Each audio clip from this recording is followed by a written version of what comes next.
அன்புள்ள நண்பர்களே வணக்கம். இப்பொழுதெல்லாம் எந்த சேனலை திறந்தாலும் அல்லது எந்த சமூக ஊடகங்களை திறந்தாலும், அது ஃபேஸ்புக்காக இருக்கட்டும், வாட்ஸ்அப்பாக இருக்கட்டும், வந்து கொட்டுது பாருங்க. எல்லாமே நமக்கு ஒரு நல்லதை செய்கின்ற செய்திகள் அல்ல. அதுவும் இப்போ சமீபமாக ஒரு புதுசாக ஒரு ட்ரெண்ட் ஒன்று ஃபார்ம் ஆகிருக்கு. எந்த சாதாரண நடிகர், பெரிய நடிகர் அதெல்லாம் விட்டுட்டு தள்ளிடுங்க. ஒரு நடிகர் இறந்து விட்டாலோ, ஒரு பாடகர் இறந்து விட்டாலோ, அல்லது ஒரு பப்ளிக் ஃபிகர் இறந்து விட்டாலோ, உடனே அத்தனை சேனல்கள், அத்தனை சோஷியல் மீடியாக்கள் அவர்கள் அந்த ஆஸ்பத்திரியிலேருந்து வர்றாங்கன்னு வச்சுக்கிங்களா, அந்த ஆஸ்பத்திரியில் அவங்க புறப்படுறதுலேருந்து அந்த வீட்டுக்கு வந்து அந்த சுடுகாட்டில் அவங்களுக்கு நல்லடக்கம் பண்ணிட்டு வீட்டுக்கு திரும்பி குளிச்சுட்டு சாப்பிட்ற வரைக்கும் இருக்கக்கூடிய அத்தனை விஷயங்களையும் ஒன்று விடாமல் அந்த வீட்டிலே நின்று கொண்டு அந்த வீட்டுக்காரங்க என்ன கஷ்டத்தில் இருக்கிறாங்களோ, எப்படி அழுறாங்களோ, எப்படி கதறாங்களோ, எப்படி இருந்தாலும் ஒரு பார்வையாளனுக்கு கொஞ்சம் அந்த உணர்ச்சி கம்மியாகத்தான் இருக்கும். யார் இழப்பு இருக்கிறதோ அவர்களுக்குத்தான் அதிகமாக இருக்கும்.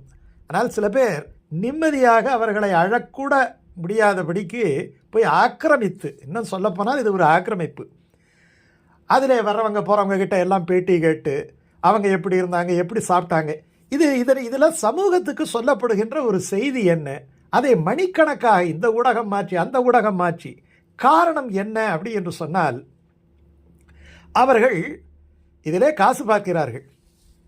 காசு பார்ப்பதற்கு காரணம், எவ்வளவு நல்ல விஷயங்களை போட்டாலும் அதையெல்லாம் புறக்கணித்து விட்டு அந்த பிணம் எப்படி போகிறது, எப்படி குளிப்பாட்டுகிறார்கள், என்ன செய்கிறார்கள், எங்கே, இது என்ன என்று தெரியவில்லை.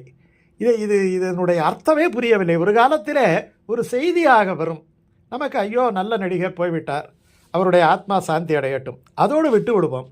ஆனால் இப்பொழுது இது ஒரு வியாபாரமாகி போய்விட்டது. அதாவது ஒரு பிணத்தின் மூலமாக வியாபாரம் பார்ப்பது, இது அவங்களுக்கும் புரியுது. இப்போ சமீபத்தில் பார்த்தீங்கன்னா அந்த தமிழ் ஃபிலிம் ஆக்டிவ் ப்ரொடியூசர்ஸ் அசோசியேஷன்லேருந்து ஒரு தபால் ஒன்று கொடுத்துருக்குறாங்க பாருங்கள். அதை படிக்கும் பொழுது தான் தெரியுது. ஊடக நண்பர்களுக்கு ஒரு வேண்டுகோள்னு சொல்லி அந்த தபால் வருது பாருங்கள். ஊடக நண்பர்களே, இந்த மரணம் என்பது எல்லோருக்கும் நிகழக்கூடிய ஒன்று. அது இயற்கையின் தீர்மானத்திற்கு உட்பட்டது என்பதை இந்த உலகத்திலே பிறந்த எல்லா உயிர்களும் அறியும். இந்த ஆறறிவு கொண்ட மனிதன் இன்னும் சற்று அதிகமாகவே அதை உணர்ந்தவன். இந்த பாயிண்ட் தான் ரொம்ப முக்கியம். ஏனென்றால் எந்த பறவைகளோ மற்றவர்களோ இதெல்லாம் செய்வது கிடையாது. மனுஷன்தான் இதை திருப்பி எதெல்லாம் செய்யத்தகாத செயலோ அந்த செயலை தொடர்ந்து சுய ஆதாயத்துக்காக, அவன் நிஜமாலுமே இறக்கப்பட்டு போனால் கூட நம்ம ஒன்றும் இல்லைன்னு சொல்லலாம். ஆனால் அந்த காட்சியை விடக்கூடாது. அந்த காட்சி, அது அழற காட்சி, அதுவும் புலம்புகின்ற காட்சி.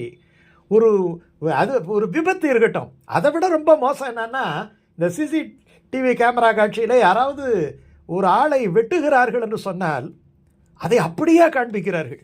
அது எத்தனை ஆபத்து, அது எத்தனை மனத்தாக்கத்தை ஏற்படுத்தும். அது கொஞ்சமாக நமது மனது பட்டு போய்விட்டது. இதுதானே இந்த விஞ்ஞானத்தினுடைய வளர்ச்சி. அதை தான் எழுதியிருக்கிறார். மரண வீடுகள் மௌனிக்கப்படவும் துயரத்தை பகிர்ந்து கொள்ளவும் துயர் கொள்ளவும் வேண்டியவை. யாரோ இறந்து போனார், எனக்கும் அவருக்கும் என்ன? ஒருவரின் அழுகையோ துயரத்தை வெளிப்படுத்தும் விதத்தையோ அதை ஏன் இவ்வளவு வெட்டு வெளிச்சமாக்க வேண்டும்? ஒருவரின் துயர் நமக்கு காசாக்கத்தான் வேண்டுமா? இதை போட்டாதான், நல்ல விஷயத்தை போட்டால் யாரும் பார்க்குறான்? 100-200 மேலே பார்க்குறதே கிடையாது. அப்போ இந்த மாதிரி போட்டால் தான் பார்க்குறாங்கங்கிறது தெரிஞ்சு அது இதுக்கு என்னன்னு சொல்கிறது? யாரோ இறந்து போனார், எனக்கும் அவருக்கும் என்ன? ஒருவரின் துயரத்தை காசாக்குகின்ற வித்தை, பார்வையாளர்களை கொண்டு வரும் என்ற எண்ணம், அது எத்தனை இரக்கமற்றது, எத்தனை கொடியது.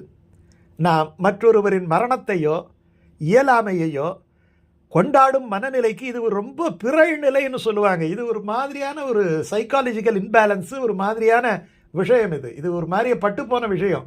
நல்லவற்றை கொண்டாடாமல் இப்படிப்பட்ட விஷயங்களை கொண்டாடுவதும், நீ கொண்டாடு என்று சொல்வதும், அதற்காகவே அந்த மீடியா இயங்குவதும் எவ்வளவு ஒரு மோசமான ஒரு மனநிலைக்கு, மனச்சிதைவுக்கு தள்ளுகிறது.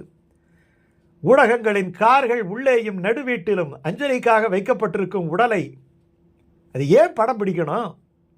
வருது, இறந்துட்டார், அவருக்கு வந்து அவர் செய்த வேலை இது. இப்போ ஒன்றும் கிடையாது. இப்போ மனோஜ் அவர் வந்து இறந்துட்டார். உடனே அவங்க மனைவி அந்த தாலியை என்ன செய்தார் தெரியுமா? என்ன செய்வாங்க? ஏங்க இது வந்து ஒரு முக்கியமான செய்தியாக போட்டு அதை வந்து சொல்லணுமா? பாரதி ராஜா வந்து அது எப்படி ஈமக்கடனை நடத்தினார், அவர் எப்படி நடத்தினார், இவர் எப்படி நடத்தினார், ஒவ்வொருவர் கையை பிடித்து கொண்டு அவர் எப்படி அழுதார், இதெல்லாம் கொஞ்சம் ஓவராக தெரியல? அவங்களுக்கு ஏதாவது நிம்மதியாக விடுறாங்களா? அதுவும் முண்டி அடித்து கொண்டு எத்தனை கேமரா, ஒரு 150 கேமரா. அது ஒரு ஆள் சொன்னார், நல்லதாக இருக்கும்போது ஒரு வாய்ப்பு கூட அவருக்கு தரல, அவரை பற்றி 4 வார்த்தை நல்லா எழுதலை, அது இறந்த உடனே என்னென்ன மாதிரி கதைகளெல்லாம் பின்னி விடுறாங்கன்னுட்டு. அந்த துக்க முகங்களை காட்டுவதிலே அப்படி என்ன பேரானந்தம் கிடைத்து விட போகிறது?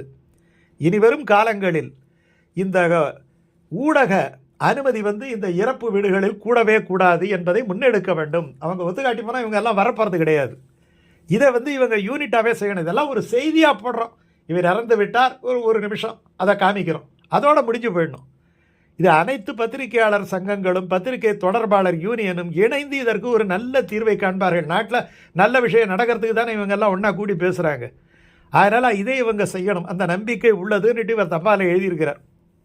சக மனிதர்களின் இழப்பை நம் வீட்டு இழப்பாக கருதி துயர் விசாரிக்க வரட்டும். நல்லா சொல்கிறாங்க, துயரம் விசாரிச்சுட்டு போகட்டும்.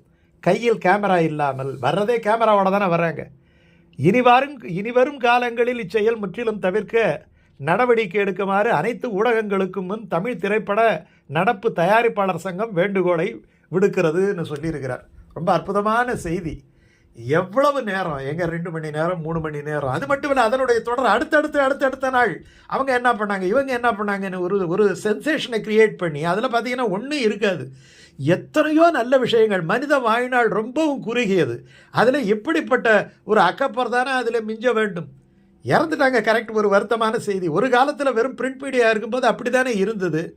அதுவும் சேனல் வந்தபோது ஒரு வரி சொல்லுவாங்க, அதோட முடிச்சுடுவாங்க. இப்போ 24/7ன்னுட்டு கையில் செய்தி கிடைக்காம ஏதாவது கிடைக்கிற செய்தியை 24 மணி நேரமும் போட்டு அதை பார்க்க வச்சு, அது எத்தனை கொடுமை.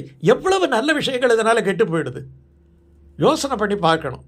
அதனால் இதை வந்து இன்னொரு விஷயம் பார்த்திங்கன்னா, நம்ம ஆதரவு தெரிவிக்கிறது தான் இவ்வளோ விஷயங்களும் நடக்குது.